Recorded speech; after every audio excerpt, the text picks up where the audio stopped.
All right, let's jump right in. If you want to build software that's truly secure, you can't just think about building walls. You have to think like the person trying to tear them down. Today, we're going to learn how to get inside the mind of a hacker so we can find our own weaknesses before they do. So let's kick things off with a classic idea that kind of flips everything you think you know about security on its head. It's called the $5 wrench problem, and it's all about finding the real weakest link. The legendary security guru Bruce Schneier absolutely nails it with this quote. We can build these incredibly complex, beautiful defenses. But here's the thing. Attackers don't play by the rules. They're always looking for that one simple, kind of dumb mistake that we never even thought to look for. And this is the perfect example. Your system could be protected by billion-dollar encryption, right? But if an attacker can just threaten you with a cheap wrench to get your password, well, all that fancy crypto is completely worthless. They will always take the path of least resistance. This brings us to a really crucial point. It is impossible to defend against every single possible attack. It just is. So instead of trying to build this perfect, impenetrable digital fortress, we have to be smarter. We have to prioritize our defenses against the attacks that are actually likely to happen. Okay, so if we've got to think like the enemy to prioritize our defenses, how do we do that in a structured way? Well, the solution is a process, and it's called threat modeling. Now, this isn't just some check you do at the very end. It's a total shift in how you think about building things. Threat modeling makes you ask, from the very beginning, how could someone break this?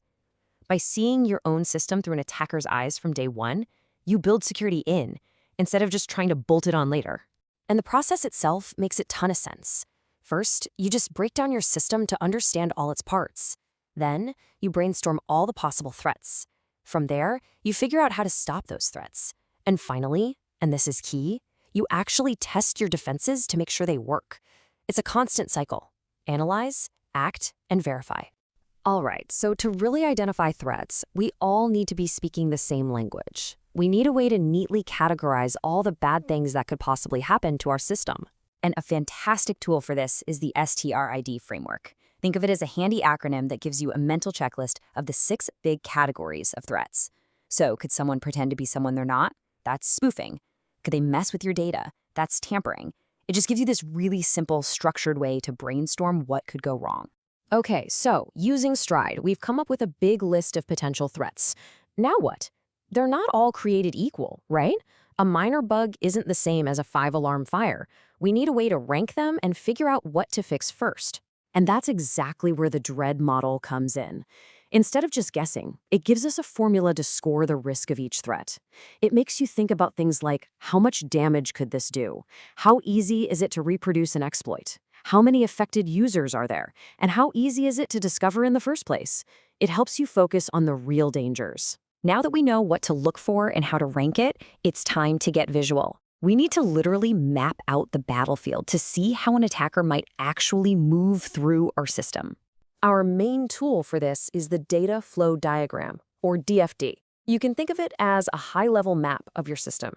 It shows every process, where data is stored, and, most importantly, every single path that data travels. To us, it's a blueprint. To an attacker, it's a treasure map.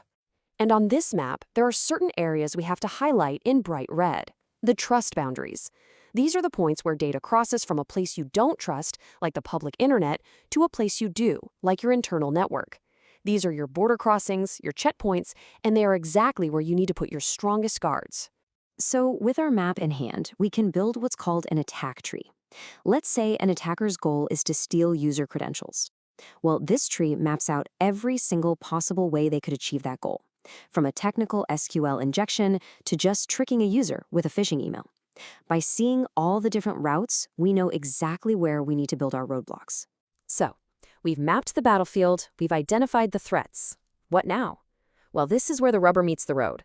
It's time to turn all that analysis into action and actually build a stronger fortress.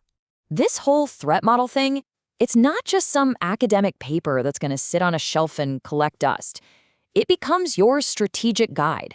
It tells you, hey, focus here, and this part is super vulnerable. It lets you put your time and money where they'll actually make a difference. And this all starts with smart design from the ground up. A great example is modularization.